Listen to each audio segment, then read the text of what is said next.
Hey everybody, Jason Burmis here.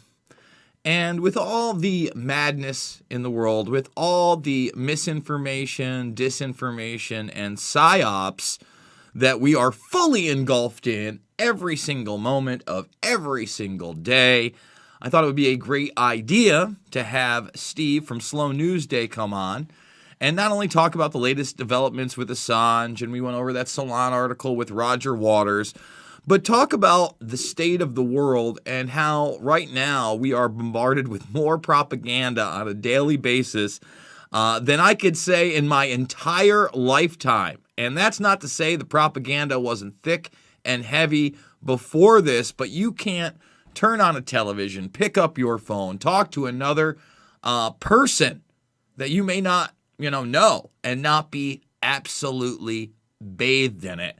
So Steve Poikonen joins us from the Slow News Day show. Steve, how are you? I'm doing all right, man. I literally just got off work.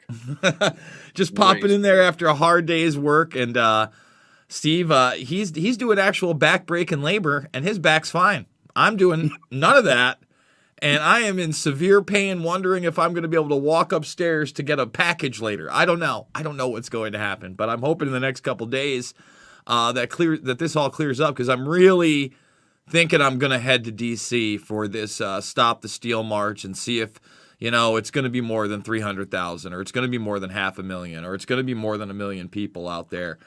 Because the amount of things that I have now seen that are just so in your face, aside from the media completely ignoring every single one of these hearings in Wisconsin and Michigan and Nevada. But now you literally have those videos of them kicking everybody out where the water main broke, where we have it on record now that they said the water main broke, and then 4 people are caught on camera sticking around and taking suitcases of votes out from under tables. Sell it any way you want to me. I don't buy it. I saw what I saws, and I knows what I knows, and I knows that reeks of heaping, smelly bullshit. That's what that reeks of. So, I mean, I don't know what else to say about it. It's not like I'm a MAGA guy. It's not like I'm Q Sidney Powell.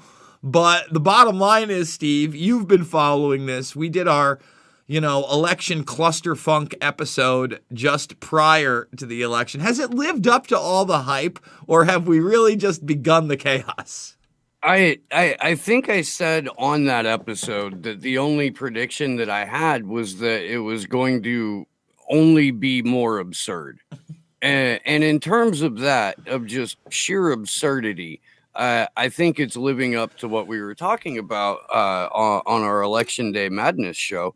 And I would like to just let you know real quick, brother, it's not just your back.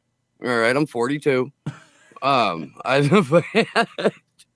It's every day's a joy. But I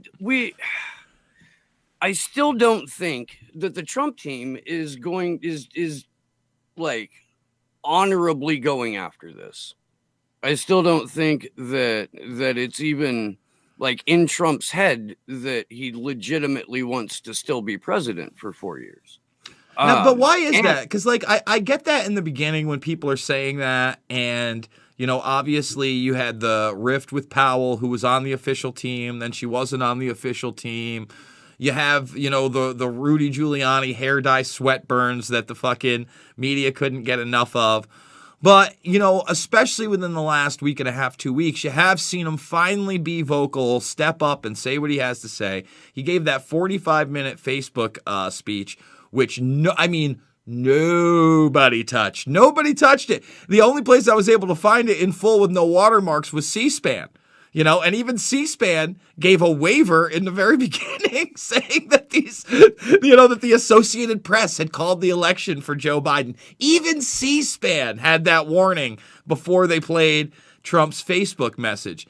I only watched about 20 minutes of it. I didn't get all the way through it, but I've been planning to do a watch along. And then he just held one of his rallies where he talked for another hour and 45 minutes. So I agree it was odd he didn't come swinging out of the gates. You know, the only like peek into what was going to happen was November 3rd, that night, with Joe Biden saying that they would find a way to win Pennsylvania. He was a little scared, you know, being down 700,000 votes with over 70% of the precincts reporting at the time, right?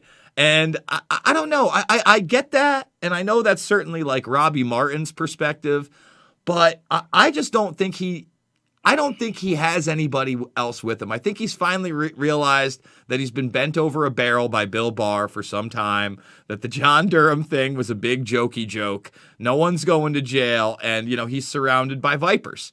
That's my opinion. I don't know, Steve. Tell me different. So let's figure this out though real quick, because in order for Trump and his team to put forth a legitimate case against rampant election fraud, like this, we don't have legitimate elections. We don't. But what that does is it showcases that the United States doesn't have legitimate elections. And that's with every single electronic voting machine with proprietary software that you can't even sue to get. It's untested AI scanning ballot signatures. I mean, just madness, sheer madness. And if they legitimately challenge it, they expose the totality that is the fraudulent U.S. election system. And there are too many people invested in maintaining that the marketing, maintaining the image. There's too much behind it. So I don't think they're going to put forth a legitimate challenge. They might rattle some cages. They'll get people out in the streets. If they get people talking about election integrity, wow, God bless them, you know, but I don't think it's going to be serious.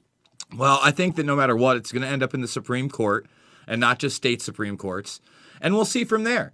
You know, are they going to rule that mail-in voting, for instance, was unconstitutional and that the states that used executive powers to bring them in did so illegally?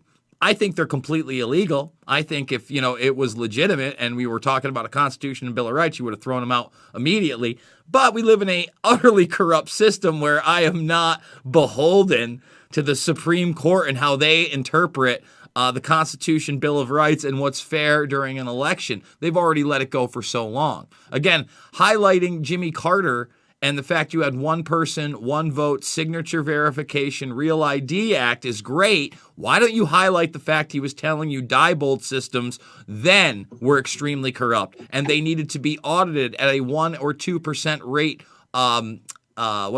randomly, just to ensure some integrity, and everybody should get a paper receipt with them. No one gets a paper receipt. None of them are audited randomly. That was in 2005. Yeah. Couldn't make it for the 2020 election. Couldn't get those in place. No, thank you. So, you know, I agree with you, Steve. Off air, I'll tell you about an interesting project I may or may not be working on, and that's why I'm thinking about going out there. But now I'm just like, can I walk? Because I'm going to need to be able to walk in order to properly cover that event. So, you know, we'll see as the days go by. Assange. Get yourself a hover round, man. Oh, there we go. Yeah. That a little, you know what I need? I need a rascal. It'll be Jason Burmis on a rascal versus Proud Boys and Antifa on both sides. That'd be perfect, right? And I'll have like a little plastic Walmart bag on the back for my stuff to let people know that I'm going full rascal. You know, because you can't really have a rascal without some kind of plastic Walmart or Target bag along with it, as that's I think it's in the contract when you buy one. Yeah, that's how you become a rascal universe. Really, that's the only way, or a rascal wrangler, if you will. So you saw as well as I did Salon publish this Roger Waters piece. Now, when I first saw it, I was completely taken aback that Salon, out of all these mainline publications, would do a piece where they were defending Julian Assange. But then when I realized it was Roger Waters and he probably leveraged his celebrity to get that op-ed in there, I kind of realized why they did it. I'm glad they published it. I'm not sure if you got to look at it. But it was a shorter piece, pretty true and tried to the point. How do we amplify that? How do we amplify Roger Waters' article in Salon, or just The message in what general, he's Steve. You know what I in mean? general? That again, if this goes through, and that's really the message of the entire article, that if we extradite this guy, if that actually goes through, this court has 100% conviction rate. This is no longer about, collusion or espionage. This is about the end of free speech in our country and around the world. Yeah, you're absolutely right. I think one of the things that we can do, because the prosecution made it perfectly clear in the round of witness hearings that we just had back in September, that the United States government believes it has the right to prosecute anyone for receiving or even viewing classified material. And that's more than the end of investigative journalism. That is the U.S. potentially retroactively going back through every single tweet that you ever made, and if it references something classified, them making a case against you. A long time ago, Julian Assange said, "They're not coming after me. They're coming after you through me." And it's true. I mean, the opening of that Roger Waters article, he's like, "Hey, what happened to the fourth estate? Oh, I'll tell you, it's sitting in Belmarsh. That's what's happening to it." And that's basically how the article kicks off. It's fantastic. You guys should read it. But I mean, that's not hyperbole, Jason. That's not. And nor is the U.S. government, the U.K. government, all of the Five Eyes countries leveraging power against Sweden and Ecuador just to solely go after the outlet of WikiLeaks and the publisher in Julian Assange. That's an attack on us. No, I absolutely agree, man. I genuinely think that because we have all of these different Assange groups and independent media outlets and other groups that are sort of related that operate in their own sort of bubbles or even algorithmic silos, certainly on social media, I think that now that it's really fucking crunch time, a legitimate, serious, hardcore effort to bring all of these people together. One in person would be great, at least as an aggregate on a website, so that all of these people can be exposed to each other. You pick up new audience members, that people who are viewers get to find a lot of different things that they would never be ordinarily exposed to. By the way, it's something that I'm working on like this moment, and we should be able to launch it within a week or so. But that's a part of it. I think nonstop, we've got to talk to people in real life as much as humanly possible. We just went on a stay-at-home order, a little bit harder for me out here, but there's still opportunities to look someone in the face and have these conversations and say, do you want to go to prison for viewing classified material? Well, do you want to go to prison for daring to question your government, to exposing war crimes? Let us not forget once again, and while I read that article, I had to exemplify some of the war crimes that were exposed in this. Again, you got an inside look, not just of journalists being killed by C-130s, but of black sites and how they were using sexual torture against children to interrogate people's parents at places like Abu Ghraib prison. We're talking about broomsticks and battery motherfucking acid. Do you get it? Talk about as inhumane as it gets. All you keyboard cowboys and message board warriors that want to tell me that Guantanamo Bay is great and that secret guys are taking down the deep state and the back end and we need it, have no fucking idea what you're talking about and are so misinformed and so uneducated on the crimes that were exposed by this man. And I can't help but feel that especially right now, we are missing so much because WikiLeaks isn't out there in full force and being able to do the job that even a couple years ago they were still able to do on some level, hence why we were able to get those OPCW leaks. You know, when I see headlines today and trends of the Galactic Federation and Israeli intelligence and U.S. intelligence talking with the aliens, I'm wondering to myself, where can I get the WikiLeaks on that one that shows that this is an internal psyop and full of happy horseshit? I've said this for months now, Jason. If we had Julian Assange at the helm of WikiLeaks, then the public at large would have a much better handle on what COVID is, on what the CARES Act is. Now that and look, I don't want Joe Biden to be president. I don't. It's nightmarish to think about, because it's not Joe Biden being president. It's Kamala Harris and the people that she serves. But if he does, that, Jason, is a return to the Trans-Pacific Partnership. Guaranteed. And the only reason you and I know what was in the Trans-Pacific Partnership is because WikiLeaks released it. It got leaked to them and they put it out. And that is the only reason the public knew what was in it, because all of those meetings were held in secret. Mm-hmm. The public had no right to know that their government was negotiating away our sovereignty, that we could be put into, that you can't sue corporations anymore.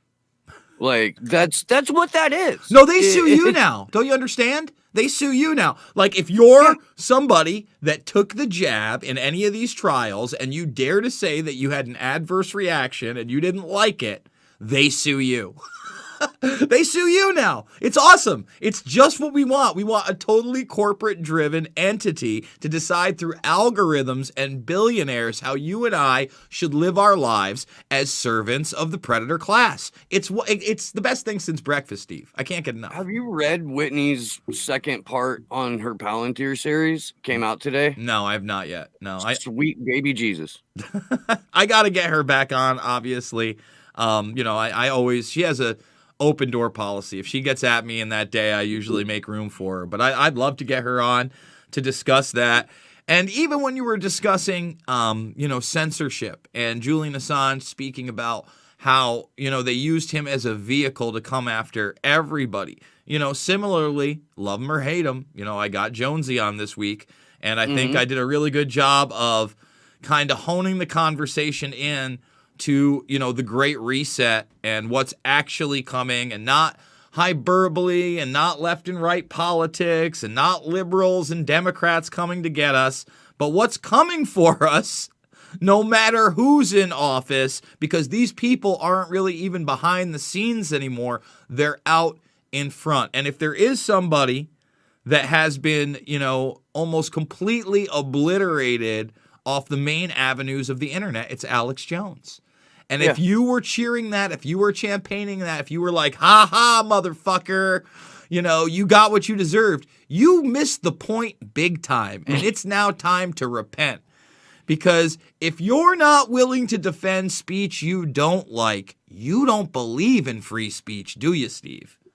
No, you don't. You're a childish little authoritarian. And I don't care how many woke points you get on social media, or how many fucking, high fives over your proud conservatism that you get. If you're not for all speech, then you're not for free speech. It's pretty freaking simple. And I hate that people are like trying to be like, are you an absolutist about this? And it's like, dude, what the fuck does that even mean? Yeah, no, I am. What does that even mean? I'll tell you what it means. I believe people that don't think the Holocaust happened have a right to speak. I don't agree with those people. I usually don't like those people, but I agree they're allowed to talk. I think that people that think that women belong in the kitchen and that they're not even a person, and that if you marry them, you own them as property, are absolutely mentally and morally reprehensible. I think they get to say that. That's what that means. Okay? It means that if you have a political ideology that I find appalling, you still get to talk about it. Okay? Period. I am a free speech absolutist. You know why? because that ignorant motherfucker that thinks he owns his wife is going to be intellectually dishonest through any conversation. And anybody who has half a brain should be able to verbally and mentally eviscerate their points, hence showing the public how absurd their thought process is. That's how free speech works. It doesn't work that you get the heads of Twitter and you get the heads of Facebook and you get the heads of Googly and you go, you censored this, but I want you to censor this instead, you motherfuckers. I need you to censor more. And that's something me and Joe's talked about, is the fact that these things are really just a cover for more censorship, Steve.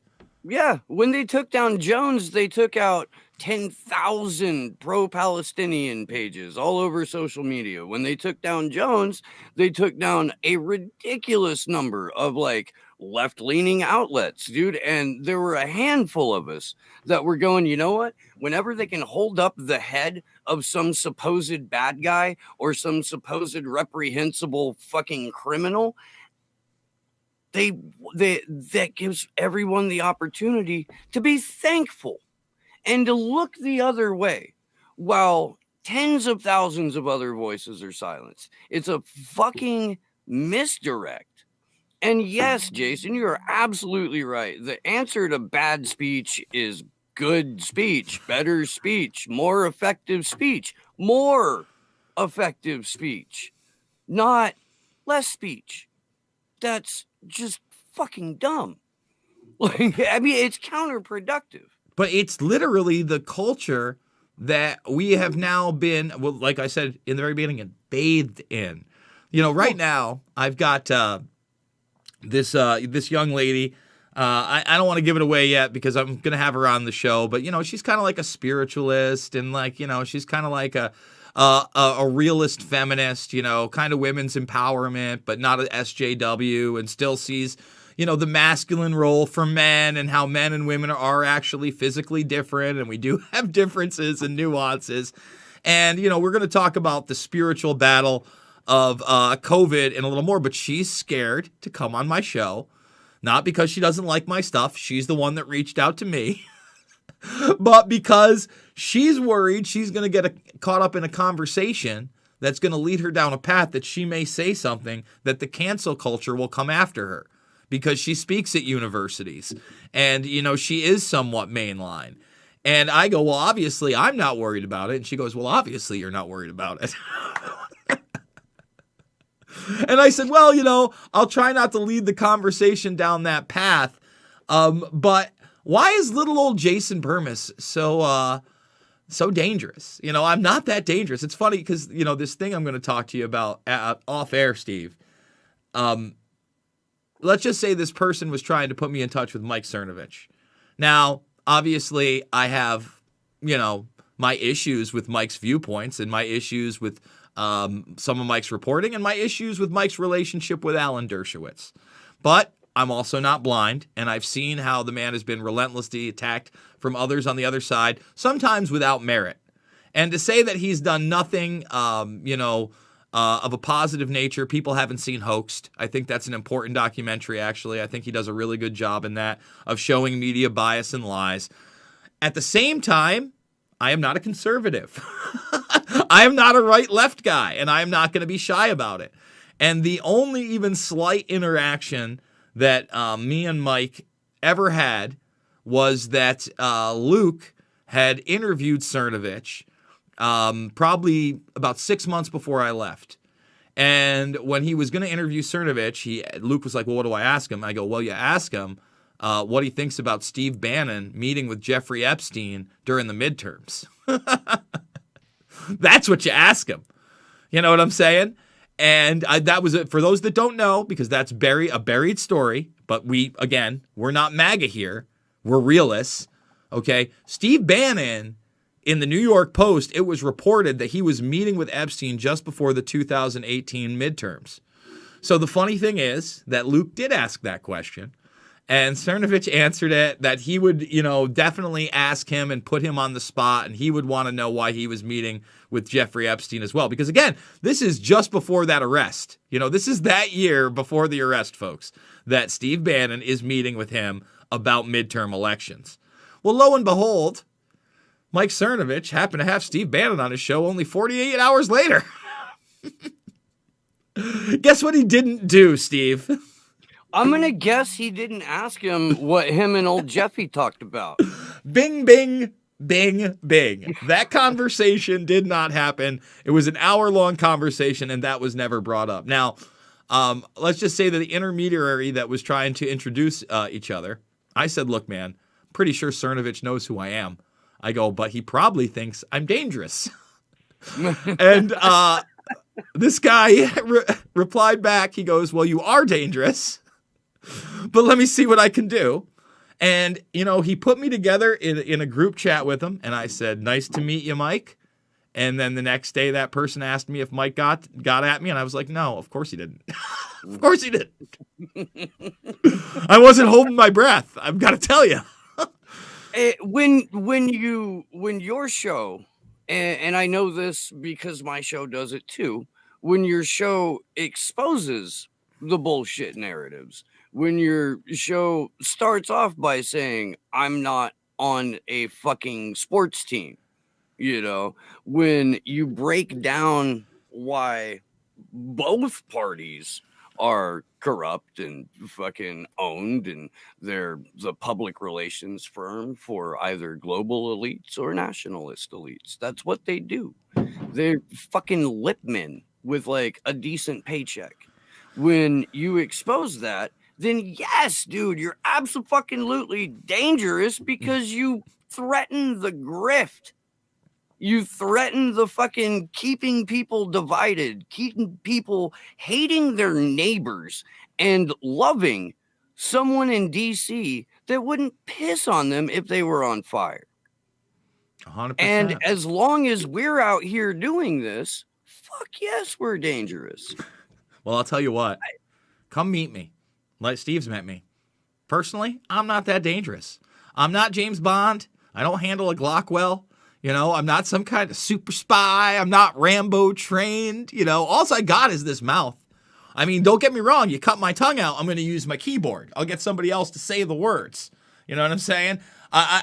My voice is my message. And, you know, the ability to take information and show it to people in a manner that is not presented by Rachel Maddow or, you know, even Tucker Carlson, who, you know, is probably the best thing we have in mainstream media right now. Certainly the only one even talking about the Assange issue. And that's not saying much. You know, it should be a whole lot better than that. Trust me. But my point being is they're not going to present this stuff in that manner. They're going to always candy coat it with a literal, you know, sugar dip right before they put the frozen bullshit in there for you to lick up. I mean, that's it. Every time. So, yeah. Steve, how, you know, the next level of censorship, for instance, yesterday, right? In that Santilli video, I played a clip of that woman who had lost her business, basically, in LA, and they showed the Hollywood studio on the side. Now, I got a copyright claim on that from Inner Street Recordings. I'm putting you on blast, Inner Street Recordings, because you shouldn't have any kind of a platform. In fact, if YouTube was doing their job, they would have banned you today for false content ID claims. So what they did is they said that entire segment, 1 minute and 45 seconds, right, was a song called Apple Hill. There's no music in the video whatsoever. There's not even a beat. There's not a MIDI tune. There's not a desktop icon going off that could be a note that could be mistaken for a song in it. So what they did, because they're scumbags and they know how to work the system, is they made a content ID claim on a viral video they knew would be uploaded by a multitude of YouTubers. And they also knew that most people wouldn't check their mail and they would steal their revenue. This is theft. Mm-hmm. This is known theft. This is fraud. They should have their accounts suspended. Instead, what happens is I get a notice. They monetize my content, or they can shut my content down. I then have to challenge it. And then once I challenge it and say how absurd it is, instead of them being thrown off the platform, which they should for false claims, that makes sense. If I did the same thing, you'd know they'd throw me off the platform. They just say, oh, Inner Street Recordings released their claim against you. No fucking shit. I didn't take anything from them. So that's the next level of censorship. They'll just use content ID to falsely claim things to make sure that the things that they've already suppressed via algorithms go less and less viral, Steve. Until, again, these mainline platforms are as holy and cleansed for a predator class narrative as you can get. So when I had R.A. the Rugged Man on, we talked about this a little bit, and he was like, yo, dude, this is what music is right now. Whoever's trending gets money. That's who gets all the attention. Well, who determines who's trending? It's not the fans. Not at this point in the game. It's the industry itself. And they'll raise up who they want to raise up. And if you're not like all day, every day, all over fucking Instagram and all over fucking Twitter, all over fucking TikTok, because somebody's put you there, then you better hope to God that you're, someone like RA who already developed a fucking fan base, because you wouldn't be keeping it. And you know what? There are the anomalies that are able to make it in the music industry nowadays. But like you just said, they are anomalies, and they are niche audiences. That R.A. the Rugged Man's album, All My Heroes Are Dead, is album of the year, hands down. Haven't heard a better album, start to finish, at all. And that album should be multi-platinum. No way. No way. It's only because he is so talented and he does have a base that he's able to sell 100,000 copies or 300,000 copies or maybe. And you literally put all of hip hop on that album. Like all of real hip hop is on that album. I mean, I can't from Cool G Rap to Ice-T to the Master Killer to Ghostface Killer's on that. I mean, he's got Slug from Atmosphere. He's got Onyx on there. He's got Sticky Fingers on the album. Like you said, he's got like the who's who of not just underground, but successful hip hop over the last 20 years. And not just in like little hook pieces, you helped me do the chorus and one. Like, you got Chuck D on the motherfucker. He's got them doing full on bars versus lines and hooks. And sometimes more than one a crack at every song. You never see that. You never see that. He put Ice-T on that shit. Oh, I like the Slayers Club. He also put Lord Jamar on that shit because you can't be perfect, right? But dude, that album is just fucking insane, man. It is. It is.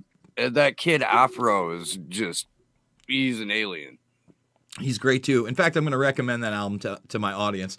Guys, I think we're going to wrap it up. Steve, stick with me because I want to talk to you on the other side. But if you haven't seen Standing Up for Free Expression means Standing Up for Julian Assange, please go check out that Salon article. Show it to your friends. It's literally a 10-minute read. It's a 10-minute read tops. That's if you're a slow reader. Try to get that out there and say, what don't you agree with this? Well, I don't understand. Why do you think this guy is a Russian agent? What's going on here? You can support Steve through Action for Assange and, of course, at the Slow News Day Show. And Steve is also on a platform that I happen to love, Rockfin. Because if I get kicked off of this one, that's where you're going to find me. Go make the free account. We are live and exclusive for free at 11 a.m. Monday through Friday over on Rockfin. And if you do make a premium subscription through myself, you get all the Steve stuff. You get all the Action for Assange's stuff. You get a lot of other great stuff. You want to learn how to punch somebody in the face? Duke Rufus has you covered. You like literally pro striking down the way that you would pay hundreds of dollars for a $9.99 membership.